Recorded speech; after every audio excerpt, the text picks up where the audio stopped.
Very ரீசெண்டாக நாங்கள் launch பண்ணியிருந்த ஜீப்ரா இன்ஸ்பைர்டு ஏர்லைன் ஃப்ராக்ஸ் இந்த elites clothings name changing offer சேலில் நாங்கள் கொண்டு வந்திருக்கோம். 4 அட்ராக்டிவ் கலர் ஆப்ஷனில் இது அவைலபிளாக இருக்குது.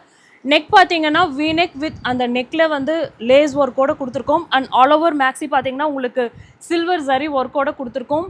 பியோர் ஜார்ஜெட் ஃபேப்ரிக் இது. லைனிங் பார்த்தீங்கன்னா 60s/60s ஃபேப்ரிக்கில் கொடுத்துருக்கோம், ரயான் ஃபேப்ரிக்கில். சைஸஸ் இதில் மீடியம் டு 2XL வரைக்குமே அவைலபிளாக இருக்குது. College wear, office wear, semi party வியர்க்கெல்லாம் நீங்கள் இதுக்கு வெரி கம்ஃபர்ட்டாக இது வியர் பண்ணிக்கலாம். நம்ம ஆஃபர் ப்ரைஸ் பார்த்தீங்கன்னா ஜஸ்ட் 489 தான். 3 டேட்ஸ் தான் இது ஆஃபரில் இருக்க போகுது. ஜூலை 10, 11, 12 அதுக்கப்புறம் இது ஆக்சுவல் ப்ரைஸ்க்கு வந்துடும். ஸோ மிஸ் பண்ணிடாதீங்க. குயிக்காக எங்களோட வெப்சைட் செக் அவுட் பண்ணி உங்களோட ஆர்டர் ப்ளேஸ் பண்ணிக்கலாம். வெப்சைட்டில் மட்டும்தான் இந்த ஆஃபர் அவைலபிளாக இருக்க போது. எங்களோட ஸ்டோரில் வந்து இது ஆஃபர் கிடையாது. ஸோ வீடியோவில் லிங்க்னு கமெண்ட் பண்ணிங்கன்னா ப்ராடக்ட் பர்ச்சேஸ் பண்ணுறதுக்கான லிங்க் உங்களோட டிஎம்க்கு வந்துடும். ஸோ தட் நீங்கள் ஈஸியாக பர்ச்சேஸ் பண்ணிக்கலாம். Have a nice shopping.